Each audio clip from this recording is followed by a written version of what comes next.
Yeah, this is the most professional podcast ever.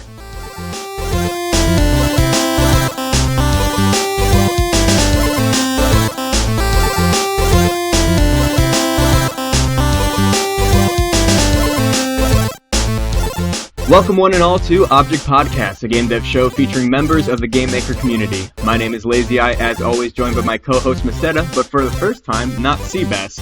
But fear not, Seb is still here with us, only this time as a guest. Joining us as well is Seb's work partner and longtime friend of the show, Topher. The two have been working together for a long time, releasing Don't Sink back in 2018, and their new game, Duke Defense, just a few days ago. Additionally, they just got back from their first time visiting PAX East, which was their first time meeting in person as well. Topher, welcome to the show, and Seb, welcome to the guest seat. Warm. Yeah, thanks for having me, guys. You guys are sharing the same seat together. This is the first time that we've had two guests on yeah, at I think once, so. Right? Am I forgetting something? Well, it's just a technicality right now. I suppose so. Sebastian kind of makes it a half. We have 1.5 guests. Yeah. Hey, I'm the real star here. Topher has been such a good boy. Topher is live at every single one of our recordings. So now that we're actually in the air. He's like the first one in the channel as a listener. It's so that I can promote it, so people see and they want to join in. Such a good boy. All right, so when did you guys go to PAX, and when did you get back? How long has that been since? Our plane landed on the 27th, and we left on the 29th of last month. About 8 days. Of March. So yeah, it's been like a week, give or take. And we were only there for 3 days. So leading up to going to PAX, and this is the first time for both of you, what kind of things did you guys do to prepare for the booth, for your game, for yourselves, and how were you feeling before you went? I can talk about the demo if you want to start, Toph, about the rest of everything. Well, I mean, preparing really was just, we had to put together the demo. That was the real prep work for us. We had to make sure that our demo was bug-free and ready to go. And I admit that it was really more work for Sebastian, being that he does all the programming on the game. Other than that, I think I had to put together some art for it. But really, we made the demo really early. Like, I think 2 to 3 weeks before PAX, we had it done because we were stressing out about it. We wanted to have it done as soon as possible. So Yeah. That's good. yeah, prep work was done way ahead of time. So mostly it was just stress about traveling itself. It occurs to me that before we get too deep into talking about PAX, we should probably ask you guys about Duke Defense as a whole. How long have you guys been working on it? What are you two roles that you guys fill for the game? Tell us a bit about that. Yeah, so we've put in, at this point, I want to say we're probably about 11 months, I'd say. And, yeah, I mean, we worked a mix of full-time and no-time on it in those 11 months. You know, there's been a few burnouts, binges of inspiration. Right. Yeah, Toe should probably talk about the music side because I think, like, by far, while I'm proud of myself and the programming I did, I think musically, like, this game has, like, one of the most ambitious soundtracks, like, in a tower defense especially. Thanks. Before I even talk about that, I feel like maybe we should talk about the origin of the game. That's a good idea. Yeah, so we finished our last game, which was Don't Sink, and we were looking for ideas for the next game. Seb and I, just between the two of us. And this game actually, 2 years before Seb and I started working on this, I actually started working on it solo. And I had like a handful of art pieces that like I had commissioned to be made for the game. And I tried making it by myself and quickly gave up because I just didn't have the drive at the time. So I had like the base art for the game just sitting around. So I was like, hey, why don't we make a tower defense game? I already have all this art that we can use.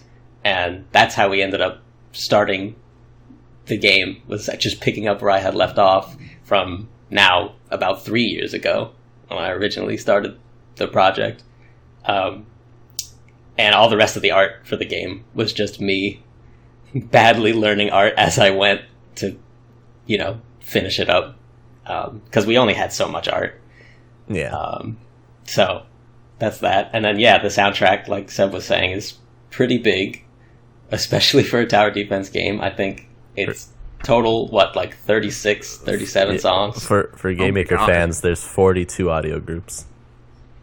Yeah. So, yeah, a lot of music. I don't know why I did that to myself. I just love working. That's a huge soundtrack. Is that soundtrack available like outside the game as well? It's going to be. We're kind of. I'm kind of in charge of doing the DLC, and I haven't done it yet because there's been a lot of other stuff on my plate. But it's gonna be there for sure. Yeah. Right. So Seb is just lazy, but eventually, when he gets his stuff together, it will be available as DLC. But yeah, the whole soundtrack will be available as DLC. And yeah, I just, I feel like sound design is something that just always falls by the wayside with games that are like of the casual nature. And especially I can't think of a single tower defense game that has like a memorable soundtrack.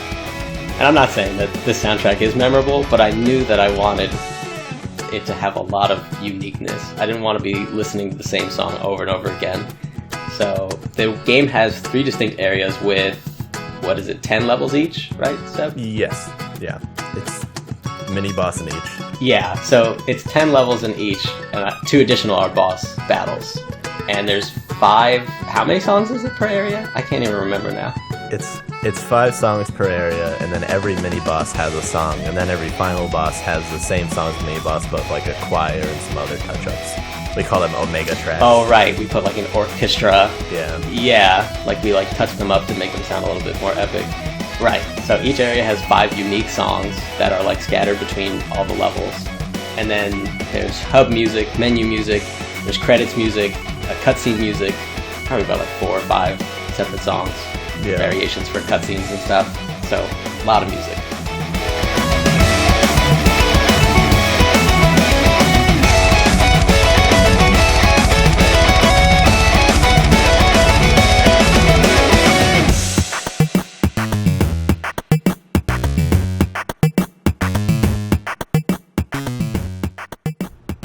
I seem to remember originally that the game wasn't going to take as long as you guys eventually... Sorry, not as long, but the game originally had a much smaller scope than what originally was meant to go down. This was meant to be kind of a project that you guys did in between games. What ended up making Duke a project that you guys decided to let take a long time and really invest all your time into it? I feel like a lot of things, really. Like, it's hard to just say, like, one specific reason. Like, for me personally, like, maybe Seb may have felt differently. So I'll speak for myself in saying that I think one of the reasons why we ended up going so much further with it was because we actually enjoyed playing the game.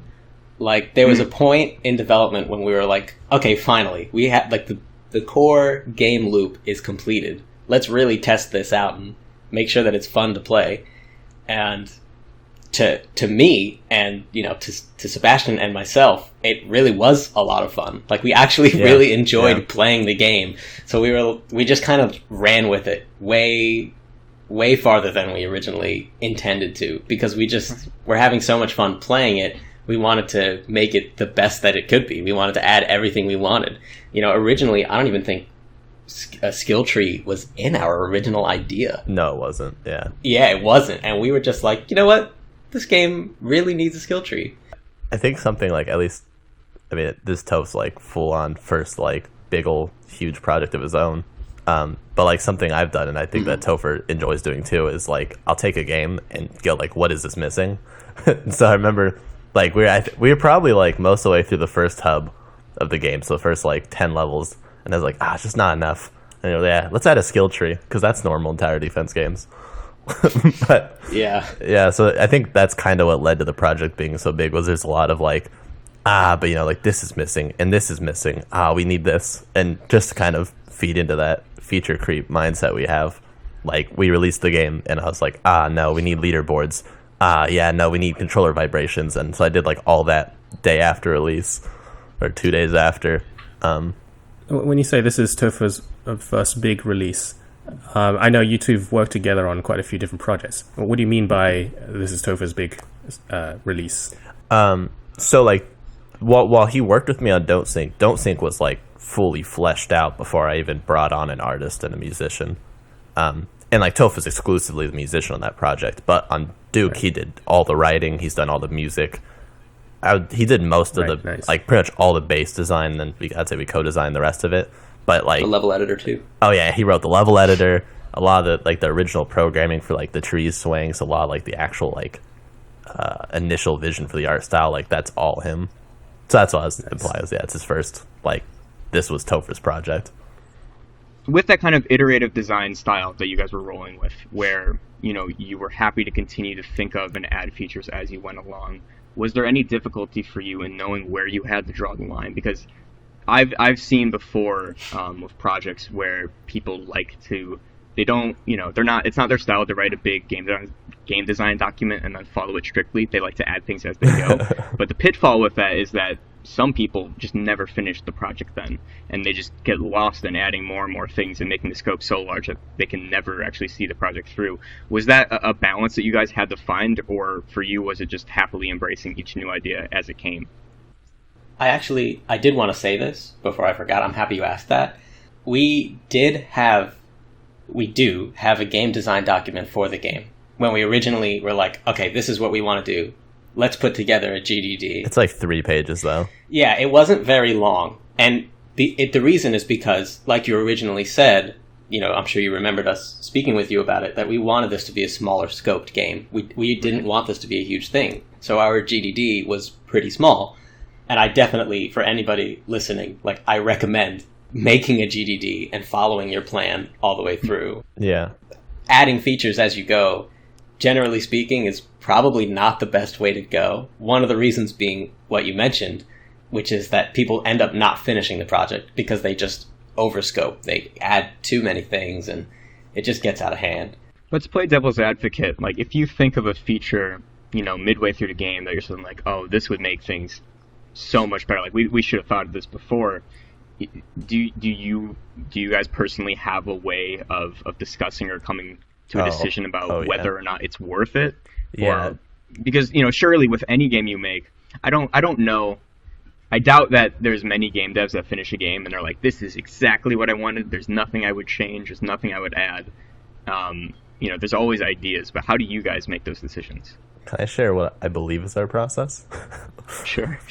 So I classify Toph as an overachiever, but like to a fault, and I class myself as someone that underdelivers to a fault. And so it works out because what will happen is Toph will go, no, it's not good enough. We need it to be like this. And I'll say, well, if we do it this way, it's going to take an extra like 2 or 3 days. And he goes, oh, that is a long time though. Because that's at the bottom line. And the important part of being on a team is being reasonable and knowing where to compromise on things, and hearing what your team's saying and actually understanding. So we have a lot of back and forth, and that tends to be how we balance out feature creep.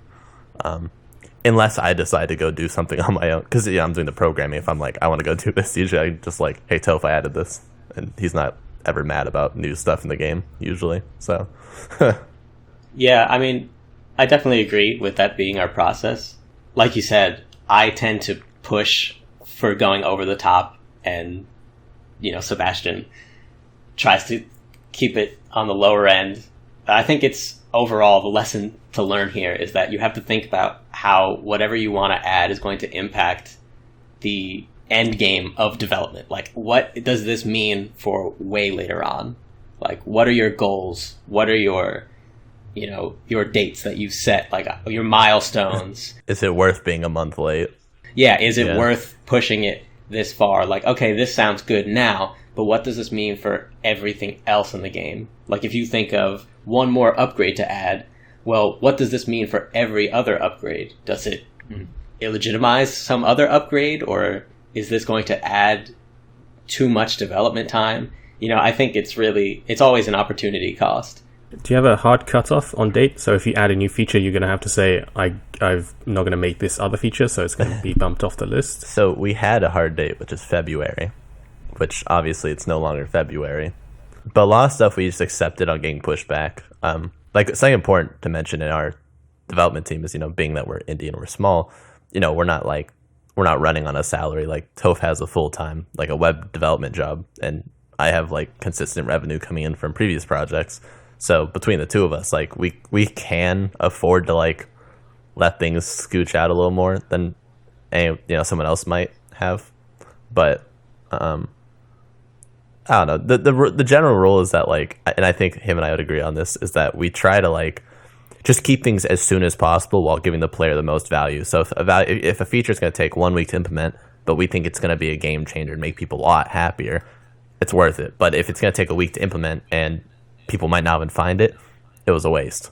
Yeah, I think the answer that we should give is that... Oh.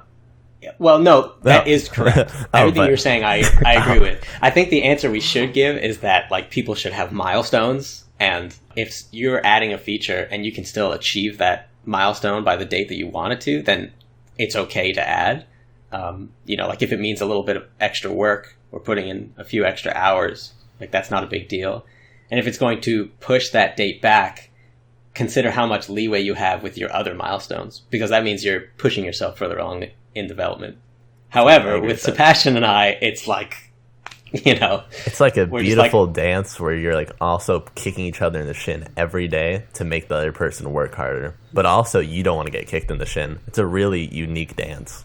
Yeah, so you've got what you've worked out a process that works for you as a team, and it may not work for everyone else. No, and probably not. Probably would. Yeah. When did you guys start developing in earnest? Because Topher, you mentioned you had the assets like 3 years ago. Right. Yeah. So I thought of this game, like the whole idea, and I commissioned the art about 3 years ago.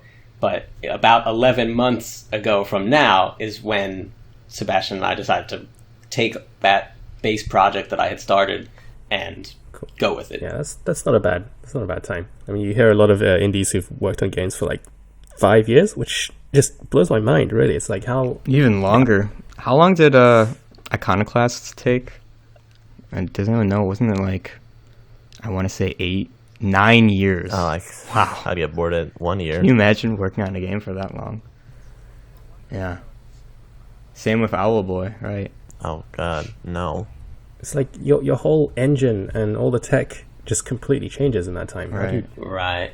But I mean, I feel like with stuff like that, you wonder if it's just people who are working part-time. Like, they have a full-time job and they just come home and work on it an hour a day, maybe.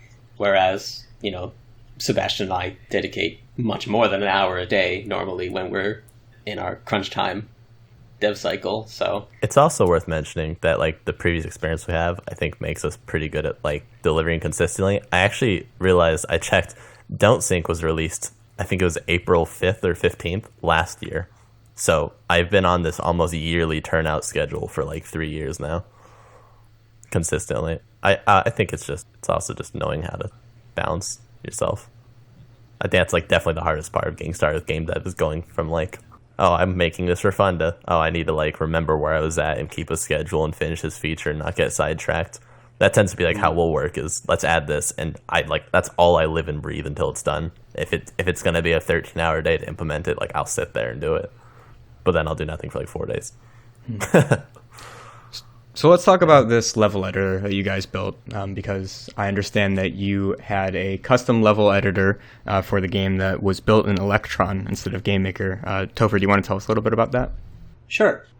Early on in development is when we decided that we wanted to do, like a level editor for the game, just because we knew it was going to be easier to put together the levels with something custom made rather than using the room editor for everything, especially considering, like, all the data that has to go with it, like, how many waves is this level going to have, what enemies are going to be in them, what paths are those enemies going to choose, and everything like that. That's, I think, really the big thing. So early on in development, I took the base game that Sebastian was working on, and I made a copy of it, and I used the HTML5 export to embed that game in an Electron window, which is, for anybody that doesn't know, is just like a web browser that runs without the web browser-y bits. So you can make programs that run with the same technologies that websites use. Like Discord. Discord is an Electron app. Right. Yeah. So I basically just built the level editor inside of GameMaker, and then used, JavaScript extensions to make it talk with the web side of things, and I built the interface in the, as a website. So when you go to enter data, you can actually do it with like actual text inputs and, a good looking interface and everything. Yeah, all the things that we hate doing in GML. Right, exactly. And that was the real drive. And another benefit of doing that is that Electron allows you to, there's not a sandboxed file system. So we could save the levels anywhere we wanted, which did help a little bit. Right, but you still have parts of the game running inside Electron. Yep, that way when you preview the level that you're working on, it's running in the game loop. You see it as it will appear more or less in the game. Does that mean your game has a web version? Not anymore. No, and the reason is because when I made that original copy of the game, it was really, really early in development. So it's, I have had... Shadows don't look correct. Yeah. There's a lot of stuff that's old. I've had to update that version of the game to keep up with the actual version of the game. So that version is missing like everything. It has just enough code to render everything how it should look. Basically, at the end of the day, it's just the tree waving code, but yeah. To a static object or a tree. Yeah. Do you guys have plans at all to release that tool for people to make their own levels, or is that not really an option? It is, actually. We're sort of waiting, I don't know if I should say it like this, but we're sort of waiting to see how sales are looking, because part of like game development is seeing what is our time worth and what should we, we need to stay afloat. What's the next move? Yeah. And actually, surprisingly, the game's doing good on Steam, which I expected zero sales. New release section was not where we got our impressions, turns out. So if that's what you're relying on, sorry. But it's doing pretty good, so there's a good chance we'll end up releasing the level editor, I think. There would definitely be like some touching up, though, like as we mentioned, because shadows and lots of stuff don't look right. I don't know what we would do about that, but probably only take us like a week or two. I think the hardest thing would be adding the Workshop API into his Electron work, right? Do you know where you've been getting most of your impressions and sales from, analytics-wise? Yeah.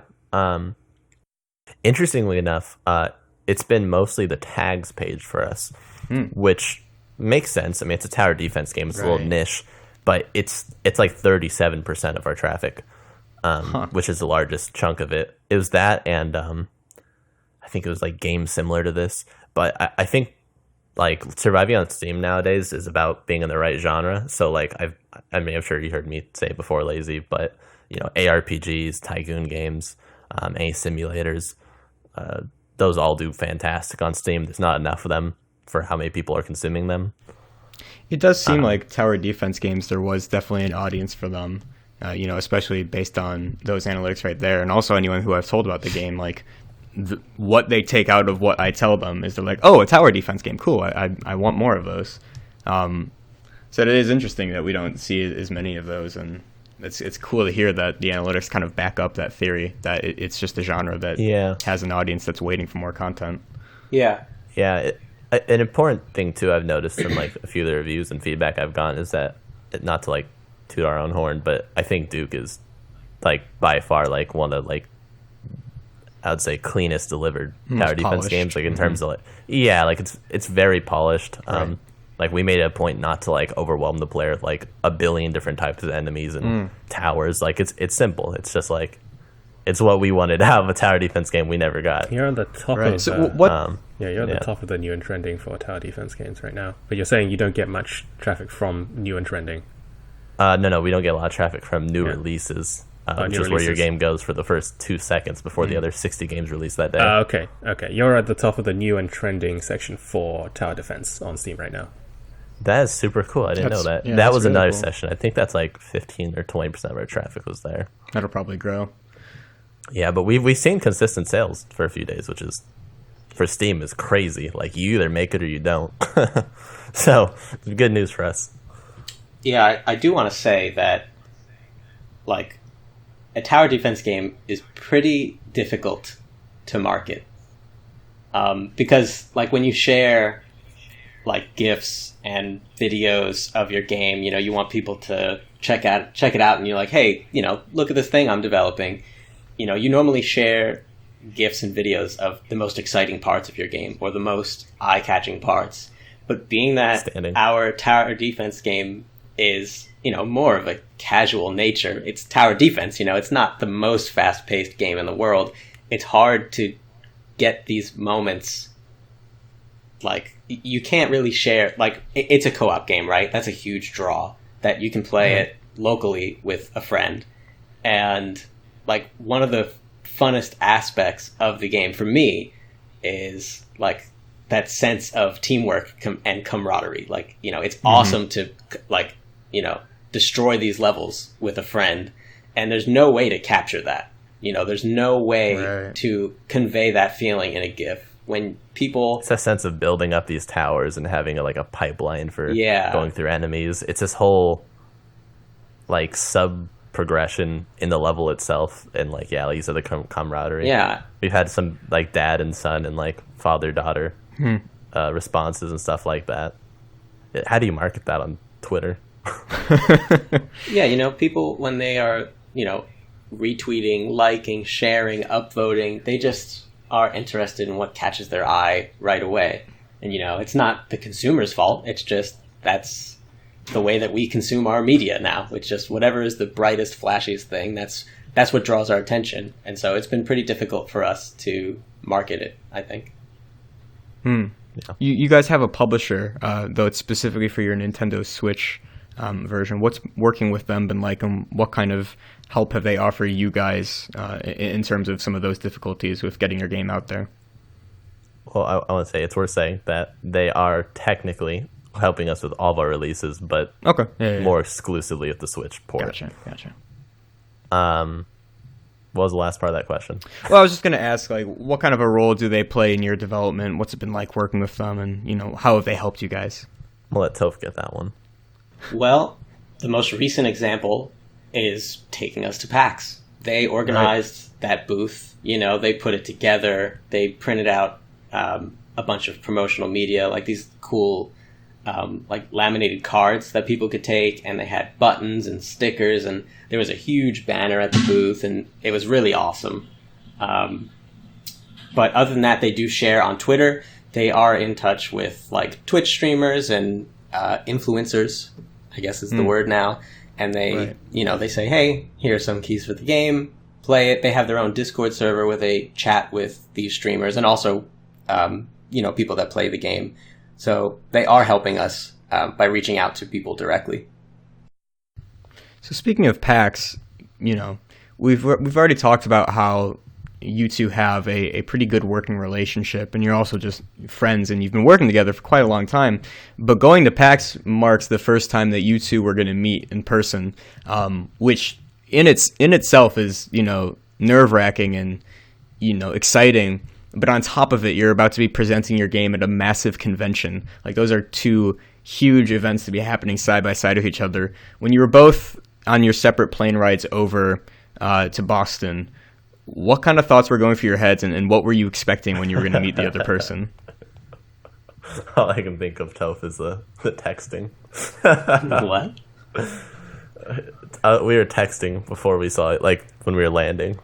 Like, I'm not gonna be able to see you. I've been staring at my Switch for 5.5 hours. I can see 10 feet in front of me exclusively. So he's like, "Don't worry, I'll smell you." Super weird. But I personally was pretty nervous. I don't do well with new people usually. It takes me, you know, a week or two to learn to like trust someone enough to like be okay and normal around them. But Toph and I kind of, I don't know, we get along really well in general. So I was like, it's probably gonna not be weird. And like before I knew it, he like rounded the corner and he's like, "Hey, what's up, bro?" And I'm like, "Oh, hey," and like boom, like took like 30 seconds and kind of felt like we were back in a Discord call in a weird way. Cool, yeah. Was it weird? Was it weird putting a face to the voice? He's a lot shorter than you would think. Yeah, I definitely, like, I've seen Sebastian because he streams, you know? Right. So, like, I didn't think it was that weird, but it was definitely we quickly had to learn how to deal with the dynamic of him being towering over me. Just absolutely, I'm at eye level with this guy's navel. Like, I am so short compared to Sebastian. It is ridiculous. It's like a Gandalf and Frodo situation. Yeah, but I don't think it was awkward at all. No, it was a lot of fun. Yeah, we did get along well. I don't think I'm the best person to ask. I don't really get nervous at social stuff. Right. Or anything like that. I had a really good time at PAX, honestly. It was so great to meet a bunch of people. I was really happy to show the game to people, you know? It was great. Right. Even for me, like I don't have like social anxiety, but like I have a lot of trouble with like new people, and especially like loud places for extended periods of time. Like arcades drive me insane. I can't do it. PAX was loud, but like still, it was so cool to show the game to people. Like it kind of distracted me from all that. I was really happy just being there. My feet hurt. It was hard standing on concrete. That's a long for 10 hours. Yeah. So, what was the reception from the people there like for those first people and then throughout that came up to play your game? I mean, I can't just imagine physically how I'm acting in that situation. Like, I want to give them space to play the game, but I want to be there to talk to them. So, what was that like for you guys interacting with those first fans that came over to play? I don't know. It was like, it's kind of unusual. Like we would, so the way our publisher set up the booth, they had a 20 by 20 space, and they did a great job with the space. But they showcased, I think it was like 8 games there, 7 or 8 games. And so our actual booth space was taken by all the chairs in the games. So we had to stand on the walkway if we didn't want to like get in front of the games. Right. And so we were standing in the walkway, and what we do is we kind of just like let people sit down and play. So we didn't want to like, jump on their shoulder and like, hey, you like it? And we wait till they finished, and we'd thank them. And sometimes, they'd walk past afterwards and be like, hey, man, like, you guys make this is super cool. And they'd give us some feedback. One guy gave us a huge rundown. We joked he looked like Markiplier. He has a huge rundown and was like, the game, there should be stats. And, I didn't like the swinging. And so it was a mix of like, it was mostly just people being like, that was awesome. I'm going to buy that on the Switch. Right. But there was a few people that gave us like actual feedback, but nothing overtly negative, I don't think, out of the whole experience. I was going to ask if there was anyone that like gave you a hard time. Some people just walked away, but I mean, that's better than like a confrontation, I suppose, because like online, people happily will tell you exactly what they're thinking, but in person it's a bit more difficult. But it would be all the more like horrifying to have to try to go through. I think the worst thing that happened was there was a guy and he like got me. He's like, oh cool, what's this coming out on? I was like, Switch, and he's like, cool, I'll buy it. And it's like, yes, it's on Steam early. All right, catch you later. And he's like walked off, and I was like, okay, what just happened? Am I in trouble? The reception was honestly really positive. Tell about the Reddit thing. Oh yeah. So I was recording a video of this. Luigi. There was a guy, like an older gentleman, and he was there with his son, who was dressed up like Luigi for PAX. And his son definitely was like 6 or 7. Yeah, he was little. He was a younger Maybe kid, younger. And he loved tower defense games. And they sat down to play it, and they were playing it for quite a while. And probably 20, 25 minutes. They played through the whole demo, I think, 2 or 3 times. Normally, you want people to play it once and then move on, because you want throughput. You want as many people to see the game as possible. But I didn't care. Everybody could wait for these people, because this kid was so cute playing with his dad. It was such a wholesome experience. He was like jumping up and down, and I happened to record a video of it because it was just like such a great moment. And I ended up posting it on Reddit, on r/gaming, and it hit front page that same day, which was really cool. A lot of people saw it, and it was just all good vibes in the post. I ended up reaching out to the family, that guy's wife had messaged me or commented on the post, and I ended up messaging her, and I sent her a key because they were just so cool about it and everything. They were really great people. I think that was probably the most wholesome moment of being at PAX. Right, because as devs, like the vast majority of us all played games as a kid and loved them the same way that kid does. So to see like a kid getting that same enjoyment and happiness out of something that you made, that's a pretty cool experience. Yeah. Yeah. Super awesome to see. It was very fulfilling. Yeah. Oh, that's actually, I want to add this one last thing about going to PAX, because I think a lot of game devs miss this. I've never got to see anyone play my games, like, as for the past, like, 8 years. I haven't seen anyone sit down and play my games, and it was so fulfilling because there's a lot of self-deprecation you might build up or doubt around your product, especially after you put it in 10 months and have like next to no like consistent feedback. Right. But seeing people like sit down and play was like, oh my god, and they're like saying nice things to my face, and I don't think they're lying. I think they actually like are enjoying the game. I think the game's not terrible. Right. But going to PAX, I was really afraid. I was like, we're just another crappy indie game, and no one wants to sit and play it. What a waste of their time. Like that's how honestly I felt sitting down, but like once we were there and people were playing, like it completely flipped my view. My view of the game, which was, I think that's really important to experience at least once. Absolutely. If you're making games. Because you were talking about, doubts, and you were unsure about how the game would perform when you released it. But then you got to have this convention right before. Was this like a kind of a big reassuring confidence boost for you guys right before your release? Mm-hmm. Even more than that for me, it like literally flipped my perspective of it like upside down. Wow. Yeah, it was a huge boost to our confidence. That's fantastic. So while you were at PAX, did you guys get to do a lot of walking around and checking out other booths and meeting other people, or were you mainly tied to your own booth? I did walk around. We met the other developers that our publisher was representing. All super great people, just the nicest developers. All their games are super cool. I couldn't be happier to have our game presented side by side with theirs. That was an awesome experience. I didn't meet a lot of... I don't think I met any other developers at other booths, but I did walk around and, it was cool to see how other indie devs were being represented. Right. How their games were doing and what people were saying and how they were reacting to their games and everything like that. And that was cool to see. But really, most of the time was spent at our own booth, just standing there, interacting with people. And there's kind of like either your press or like an actual potential customer, like silent rule. Like it didn't feel like they wanted other exhibitors coming into their booths all that often. Gotcha. We got pushed out of a few when we were visiting on the first day. Well, let me just say that, we were there early because of our exhibitor passes, and we were kind of being a little bit annoying. We were walking around before anybody was at the convention, just like, ooh, look at this booth. We're so cool here early. We were just like walking into other booths while people were still setting up, and they were just like, can you guys leave? Are you pressed? Please leave. So we were being annoying, but we weren't hurting anybody, and I had to be able to enjoy it a little bit. Yeah. I only cried a little bit. Yeah. So did you guys... was there anyone from YYG that was at PAX that you ran to while you were there? Yes. Oh yeah. Before I went, so we were coordinating the Humble Bundle, the most recent one that Game Maker did. Right. The big Game Maker and I was signed bundle. to Chris, who's in charge of publishing, over email for that whole time. That's how we coordinated. Like, oh my god, it took like so long, like months. I think there's like 50 email exchanges. Anyways, by the end of that thread, he's like, you guys going to GDC? And I was like, no, we're going to PAX. And they're like, okay, we'll see if we can get someone out there. And Chris actually ended up going himself.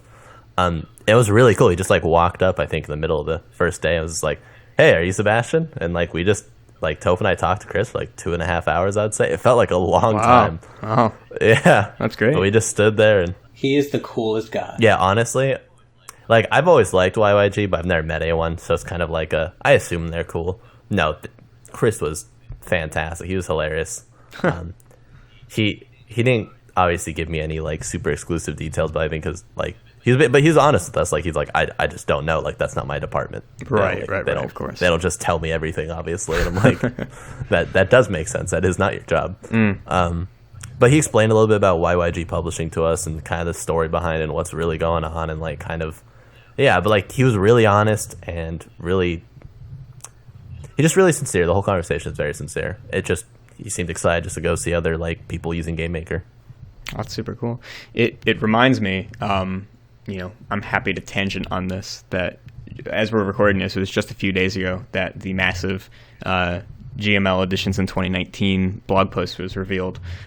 So, you two as seasoned, experienced professional developers in Game Maker who I imagine are going to continue to make games professionally in Game Maker going forward, what are your first thoughts just on seeing these new features that have been announced, and how do you think they're going to affect your workflow?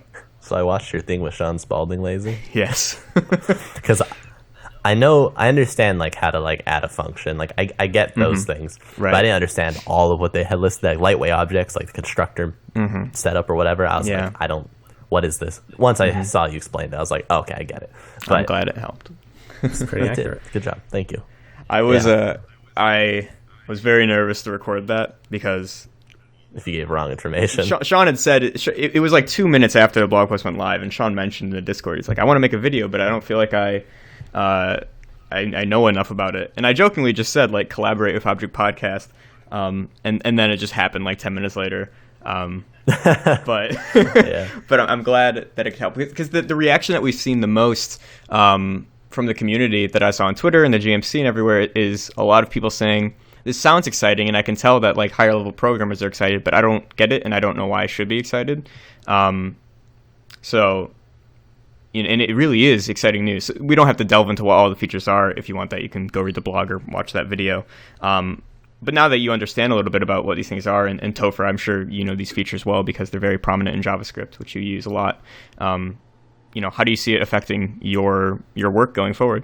And are you excited about them? I'm excited, yeah. Yeah, especially their new project, which is very data-oriented. Having all of those features. Right, we were actually just, like, there's a lot of, like, placeholder class type uses in this new project. Right. And I was like, man, I guess we'll just use instances and just do, like, object, character, dot. Even, it's not a big deal, but I'm like, oh, well, this is lightweight objects, hello? Right. So, and the functions of the new operator. You have a project right now that you're gearing up to switch to all these new stuff in 6 to 8 months' time? No. I'm just hoping it's sooner than that. That's the hard thing right now. Is like for anyone that's starting a project right now, like what do you do? Because it's so hard. You don't do anything different, I think. Like since I read that article and I talked about it on Sean's channel, like it's so hard for me to think in any other way. Like I've been doing this disgusting stuff where I like use arrays as classes and like have a script to construct them. I mean, it works fine. It's just like you give yourself the illusion that you're doing what you really want to be doing until it suddenly like goes wrong because it's not actually real, and then you feel bad about it. But there's such massive changes and improvements that they're not something you want to add into a project halfway in. It's like it changes like the entire way you structure massive games in GameMaker. Yeah, you might as well take 6 to 8 months off and just go learn JavaScript, and then you come back and it's there. It's in GML now.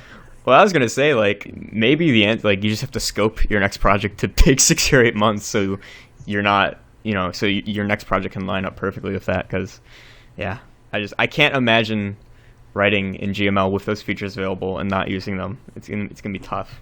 I think we might end up taking a little bit of time after Duke because we're still, like, the Switch port's basically done, but that's not going to be out until probably the end of May. Probably, I don't know. We're working in Nintendo time, so it's a whole separate, it's like dog years. Is that like bullet time, but weirder? Yeah, exactly, yeah.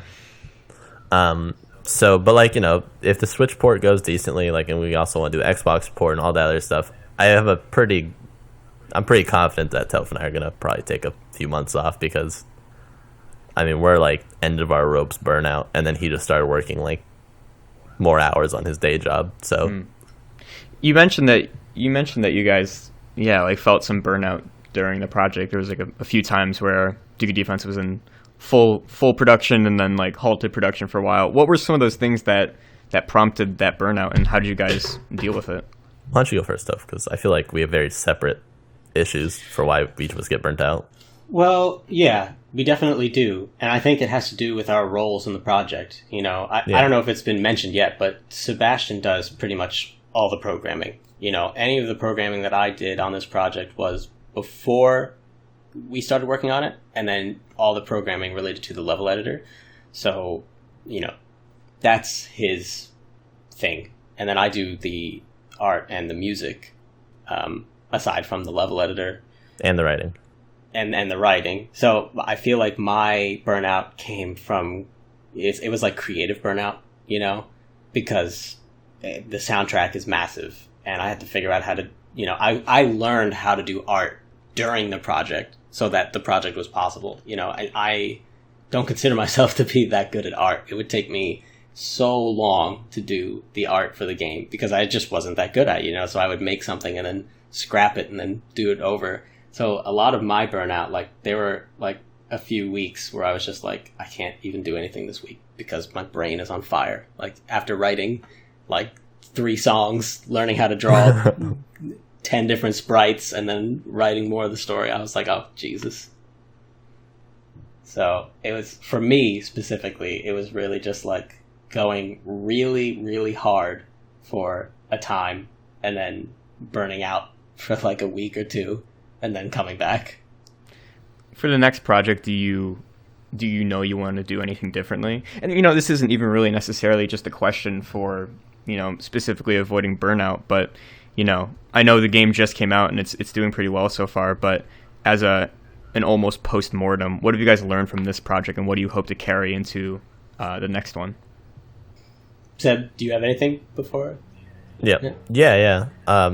This is the first project I finished where I'm not disappointed in myself, which I know sounds super self-deprecating, but like I legitimately feel that all my previous works have just under-delivered and or like had bugs in them weren't what I envisioned. But Duke is more than I could have hoped for, and I'm like actually really proud of us. And I feel like confident, like, thank you. Yeah, so like that's something I really want to carry into future projects.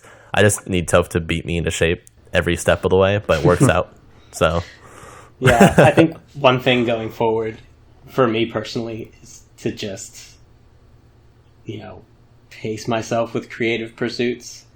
Like with Duke, it was hard because I had so much of a hand in the creativity. It's like miles of songs so to much. Write. Just and we had it all planned too, so he already knew what was on his platter. He's like, good, 2 months of nonstop songwriting ahead of me. So it was a lot of music writing, story writing, and then art. So I think going forward, I just need to take on less of a responsibility. I don't think it's impossible for one person to do all that, or one person to do an entire game. Programming, art, music, writing, all of that is possible.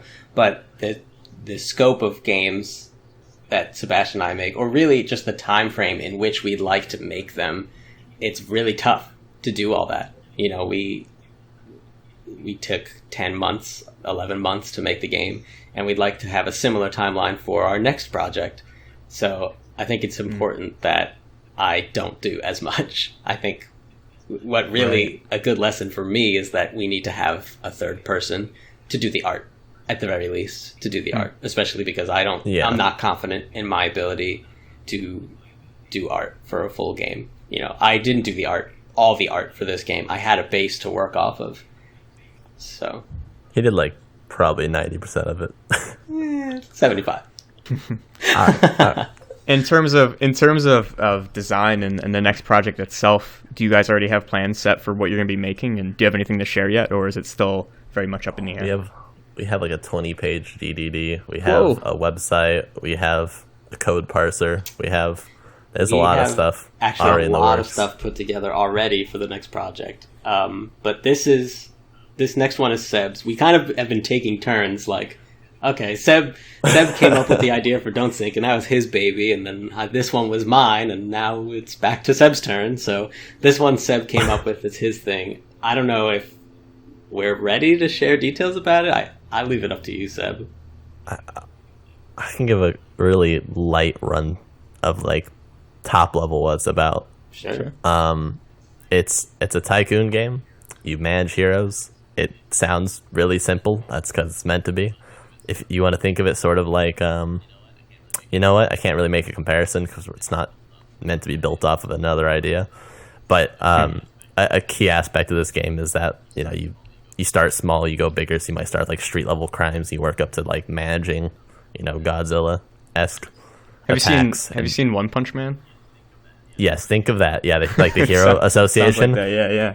Yeah, but there's other hero associations, and you have to like be good in the public's eye and the government, and so that's the idea. But the cool thing is like the whole thing's gonna be moddable, and there's a website where you build the mods, so you don't actually have to do code. Interesting. So we're trying to do some pretty, I'd say, unique first time approaches to a lot of the tried and true moddable tycoon genre type games. Man, I feel awful that you don't have the new GMO features. That sounds like it'd be the perfect match for that kind of a project. But Yep. That's why I said it might take a few months off until then. Yeah. But I also might be waiting until a few more years, possibly. So I don't know yet. Gotcha. Don't want to rely on it. For sure. But yeah. All right. Were there any other topics that we wanted to go over? Maseta, was there anything else that you wanted to add in? Yeah, I had a food question. Did you guys eat at Sam LaGrasse's in Boston? No, we didn't. We ordered out the first night, and then we got Five Guys. Oh, so I good. ate I had two burgers because I knew This guy Jesus. can eat like 2,000 calories. Like, it's nothing. One burger will end your night. Oh yeah, That's a lot. Yeah, of I know. Oh yeah, I was okay. Two. So what I did was, I'll share with you my plan, my master plan. I was like, oh, you know what? Let me just have so much food that I don't need to eat tomorrow, because it was our first day on the floor at the convention center. So I was like, oh, I do not want to have any breaks. I don't want to have to leave at all.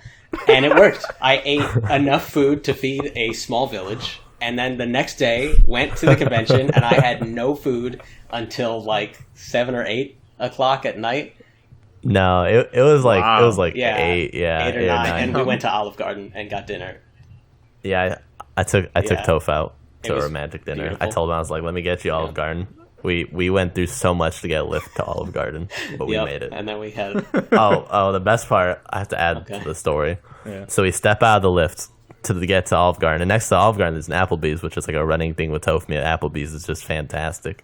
Even though I never eat there. Is it? But I don't know. Toph seems to live by it, so. Applebee's is so good. So we get out of the lift. I'm like, you know, go to Applebee's, and in front of us, in front of the Olive Garden, a rat scurries across the side, like a fat rat, just scurries along the building. And I was like, nah, we should eat Olive Garden. Wow. It was a We got sign. that seasoning. So, so Toph, is that hibernation packing of food like an official thing you'd recommend to anyone going to a convention? Just Absolutely not. I don't know how you ate that. I would have puked.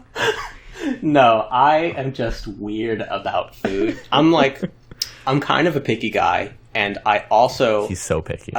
a lot of people really like eating. It's like something I think you should enjoy, but I don't. I don't enjoy eating. Wow. I hate having. Yeah, it's very weird. But you like I know that Applebee's. It's weird.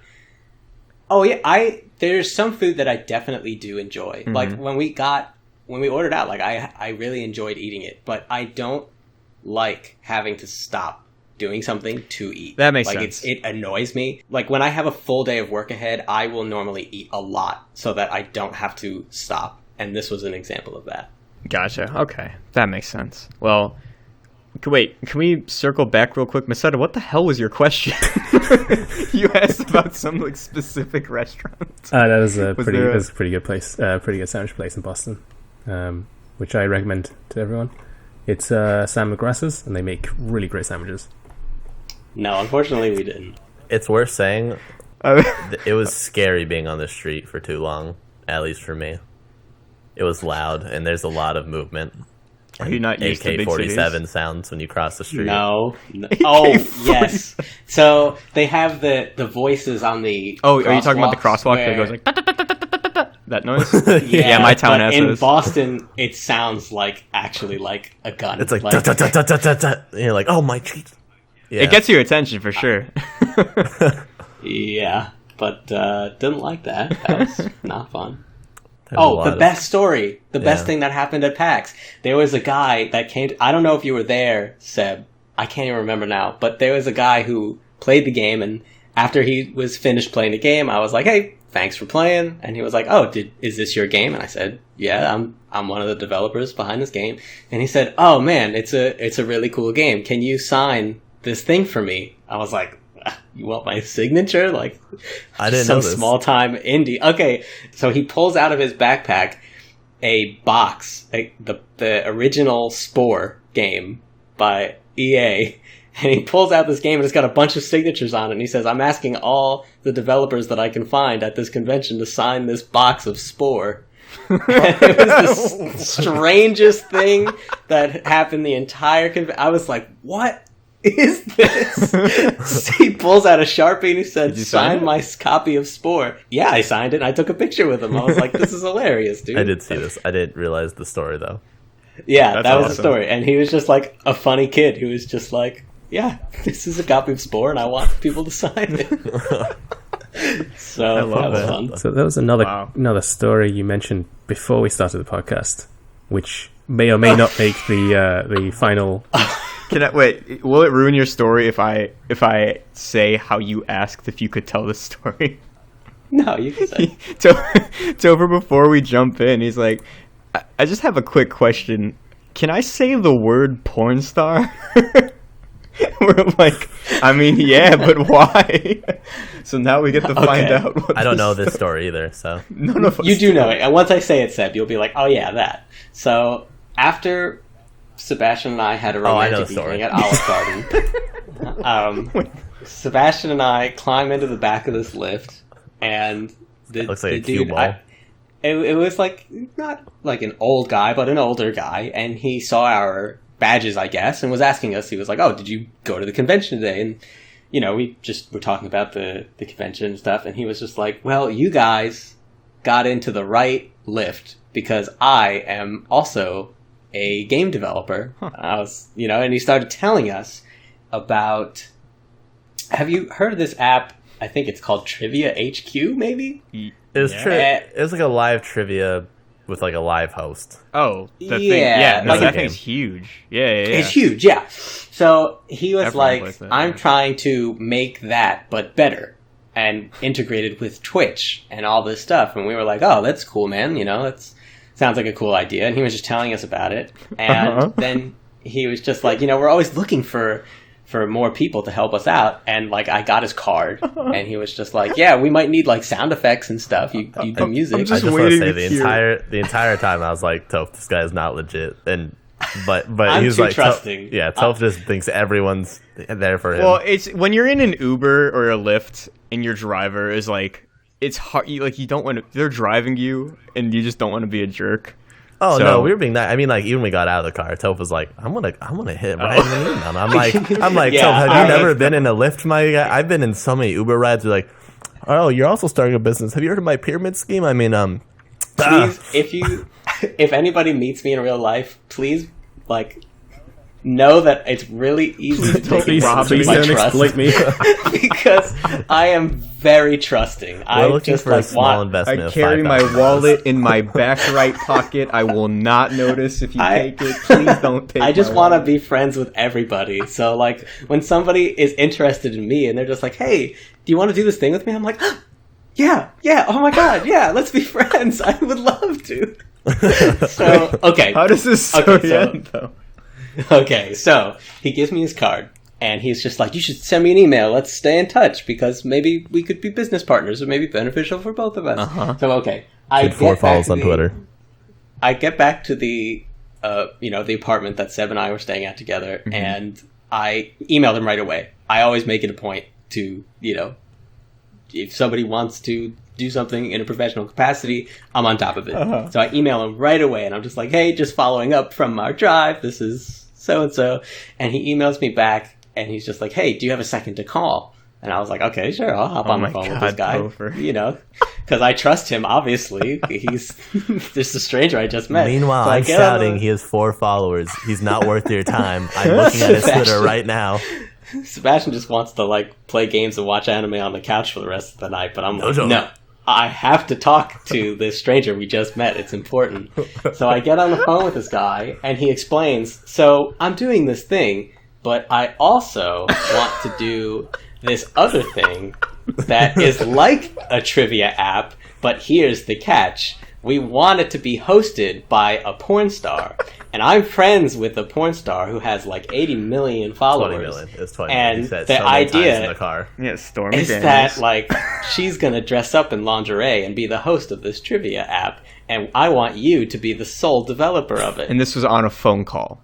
This is on a phone call moments after he dropped us off. So I was like, okay. When you want to start? Maybe. So you said yes. I was like, yeah, maybe I could call you when I get back. Does this story end in like that you're actually just making this app now? Like this? I considered it, but I haven't talked to him since then. You would think after how much I pushed on Toph that this guy should not have been worth his time. You'd think Toph would be like, maybe this guy, maybe I should reconsider. He goes, nah, I'm going to write him email, then I'm going to call him. You know what? Actually, now that I talked to him, you might be right. I'm starting to see glimpses. Hey, why he has always 4 give follows. people a chance. 4 follows on Twitter. A chance. I have more friends in real life, and I have no friends. I was expecting this to go a different direction. When you were like, so I am making this app, but I'm also doing something else that's similar, except it has nothing to do with trivia. It's just porn. Are you in? Look, he did mention on the car ride that he was friends with a porn star that had 20 million followers. He did say that, but he did not throw. He was like, yeah, I have some like good connections through that one, and did not tie that in with the trivia at all. Look, there's nothing wrong with the porn industry. There's nothing wrong with that guy. He could be totally legit. He's got a bunch of great connections and everything. What was his rating on Lyft? 5 stars. Oh, it was good. It was, yeah. He was a great driver. The car smelled like cologne. The reviews are all, he's a great driver. He wouldn't stop talking about his porn game, but he got me where I need to go. No, yeah. When he was like, do you want to make the entire thing? I was like, I don't know if I want to do this all by myself for you. So that, what is happening right now? It was kind of sketchy. Like, at first it was like, oh, maybe he could like have us work on this project. But then he just wanted me to be the sole developer of it, and I was like, "This is strange now." That's moving too fast. Yeah. This is moving too fast. You need to take me out to Olive Garden before you expect me to commit like that. So, all right. Can we add this guy's Twitter to the description? I still have his card. It's trivia, fantasy, Please do not something. read this information. Yeah, I don't actually want to give him. Okay. Honestly. Okay, but I want you to know I'm holding it in my hand right now. All right, well, I think that's the perfect note to close this episode of the podcast out on. Topher, Sebastian, thank you both for joining us. This has been a blast. I wish you the best of luck with Duke. And I think the answer is obvious, but is there anything that you guys want to plug before you take off today? Duke of Defense is on Steam right now. You should buy it. Wishlist it. Buy it for your dad. Have your dad buy it for you. Keep just back and forth. They'll be on the Switch at the end of May. Do the same thing with your dad again, but for the Switch. I'd like to plug this new trivia game I'm I just decided to start working. Sold out. Thank you all for stopping by. Our art is by Baku and 13. Our music is by Grace. This track that you're listening to is by Topher from the game Duke of Defense. Our website was designed with the key help of Tony Stir, and our producer is Jack Sambach Spira. And if you sign up to be our patron, we'll read your name right here. Thank you to Adventure Bite, Andrew, Barrett, Christopher, Cpaz, Damien, Fred, Friendly Cosmonaut, Grogdev, Hopfrog, Jake, Jimis, John, Kate, Luis, Luckman, Mika, Momfus, Nicholas, Peter, Richard, Ross, Sam, Sean, Sindre, Starhouse, Tears, Topher, Yellow Afterlife, and Zenith. Thank you all for joining us. We'll see you next time.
All right, Masetta, you're gonna kill me, dude. You're gonna fucking murder me. So the first 17 minutes, I realized at the 17-minute mark that I was using my laptop's microphone for Audacity. So what I did was I paused real quick, saved that, and then switched to my good mic and started recording again. I could just dub all those lines. It's no problem. We'll use the master track. I'll dub it. I'll have a listen. I'll have a listen to it. It's gonna sound like trash. It's gonna sound like how probably my Discord sounds right now, because my Discord is probably using my laptop too. Okay. Yeah. Sorry. But yeah, it'll be fine. It's all gonna be good.